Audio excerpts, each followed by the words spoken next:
Good morning, welcome back to my channel. চেনা বন্ধুদের তোমাদের সবাইকে স্বাগত জানিয়ে একটা ঝকঝকে তকতকে নতুন ব্লগ নিয়ে চলে এসেছি। জন্মদিনের পরের দিন থেকে আর ব্লগ করার সময় হয়ে ওঠেনি, বেশ কিছু কাজ ছিল, সেগুলো কমপ্লিট করেছি। আজকে মহালয়া, আজকে বুধবার, শাশুড়িমা আজকে চলে গেলেন, ও গিয়েছে ট্রেনে তুলতে। তো আসুকও, এসে আবার তোমাদের দাদাভাইও বেরোবে। আর বিছানা মোটামুটি পরিষ্কার আমি করে ফেলেছি।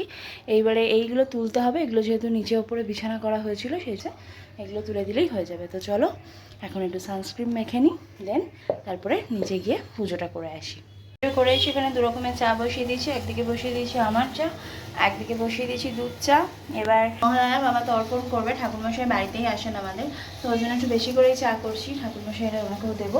তারপরে আমার চাটা নামিয়ে দুধটা গরম বসাবো। আমার শাশুড়ি ট্রেনে উঠে গেছে, তোমাদের দাদাভাই ফিরছে, এইচপিতে আছে, চলে আসবে কিছুক্ষণের মধ্যেই। চা খাক, তারপরেও একবারে খেয়ে দেই বেরোবে, কারণ অনেকটা দূর, একটু লেট হতে পারে। আজকে বিকেলবেলা যদি তাড়াতাড়ি আসে তোমাদের দাদাভাই, তাহলে ভাবছি গোপালের জামা কাপড় কিনতে যাব, দেখা যাক কী হয়, এখনও কোনো প্ল্যানিং নেই। কিছু কমপ্লিট হয়ে গেছে, বা ও বেরিয়ে গেছে, সাথে বাবাকেও নিয়ে গেছে। বাবাও এমনিতে বলছিল যাবে, একটু বেরোবে, যেহেতু বাবা কদিন ছুটি নিয়ে আছে, শরীরটা ভালো ছিল না বলে, কালকে থেকে আবার জয়েন করবে। তো চলো আমি এলাম একটু ওপরে, এখন একটু ফ্রেশ হবো, ফ্রেশ হয়ে দেন নিচে যাই। তো এখন একটু পরে লাঞ্চ করব, এখন বাজে 1টা মতো, একটু পরে লাঞ্চ টাঞ্চ করে রেস্ট নেব, তারপরে বিকেলবেলা যদি যাই তাহলে তো তোমাদেরও সাথে নিয়ে যাবো।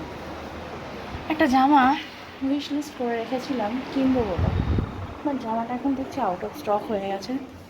দুঃখ লাগলো মনে, খুব মানে নবমীতে রাত্রে করবো বলে ডিসাইড করেছিলাম, হলো না নেওয়া, থাক পরে কখনো নেব। তো চলো ফোনটা এখন চার্জে গুঁজে আমি একটু ফ্রেশ হয়ে আসি। জামা পরেছি, এবার রেডি হবো, যাবো গোপালের জামা কিনতে। যে ঘুঁচুপুরি রেডি হচ্ছে, তারপর আবার তোমাদের দাদাভাই একটু বেরোবে, দরকার আছে। চলো ঝটপট করে গিয়ে আগে জামাটা কিনে নিয়ে চলে আসি। পুজো পুজো ভাইবস কিন্তু স্টার্ট হয়ে গেছে, চারদিকে দেখো বেশ আলোকমালায় সাজিয়ে দিয়েছে, কিছু কিছু জায়গায় লাইট এখন থেকেই জ্বালানো শুরু করে দিয়েছে। আমাদের পাড়ারটা এখনও জ্বলেনি, জ্বলে যাবে আশা করি কাল পরশুর মধ্যে। তো এখন যাচ্ছি গোপালের জামাগুলো কিনতে, তো চলো কিনে নিয়ে আসি। আর আমার মেয়ে তো লাইট দেখে পাগল হয়ে যাচ্ছে, ঘুরে ঘুরে ঘুরে ঘুরে সব লাইট দেখছে।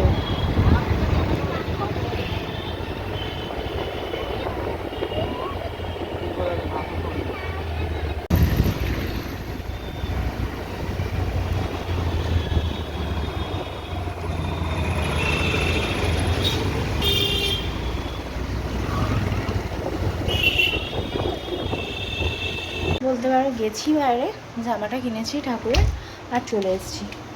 কেননা এসেই তোমাদের দাদাভাই বেরিয়ে গেছে, এখনও আসেনি, বেরিয়ে আছে। এখন চাঁদমালা বানাচ্ছিলাম, মেয়ের স্কুলে লাগবে, সেই জন্য হাফ বানানো হয়েছে, হাফ এখনও বানানো বাকি আছে। তো ব্লগটা এক্সটেন্ড করছি, কালকে সকালবেলা আবার দেখা হচ্ছে। আমি এখন ওপরের ঘরে এলাম, মেয়ের স্কুলের বইগুলো গুছিয়ে দিই, কালকে তো স্কুল আছে। তো চলো সেগুলো করে টোরে একটু পরে আবার নিচে যাব, তার আগে আমি ওয়াইফাইটা একটু অন করবো। কালকে রাতে শুতে শুতে অনেকটা লেট হয়ে গেছে, তার কারণ হচ্ছে গিয়ে ওদের চাঁদমালা বানাতে দিয়েছে, সেটা রেডি করা হচ্ছিল। দিয়ে সকালে উঠে মেয়ে তো বেরিয়ে গেল, আমরা একটা করে ব্রেড টোস্ট আর চা খেলাম, তোমাদের দাদাভাইও বেরোবে। তো চলো বেরোক, তারপরে আমিও রেডি হব, আমিও বেরোবো, মেয়েকে আনতে যাব। আবার পরে কথা হচ্ছে তোমাদের সাথে। যেহেতু করেছি অনেকক্ষণই, এই রাস্তাটায় রেগুলার ওয়াইজ এতটা পরিমাণে যানজট হচ্ছে যে এইখানেই মোটামুটি 15 থেকে 20 মিনিট সময় লেগে যায় অটোতে বসে থাকতে থাকতে। রেগুলার এই একই জিনিস দেখছি, সে বাইকেই আসো আর অটোতেই আসো, এখানে তোমাকে ওয়েট করতেই হবে।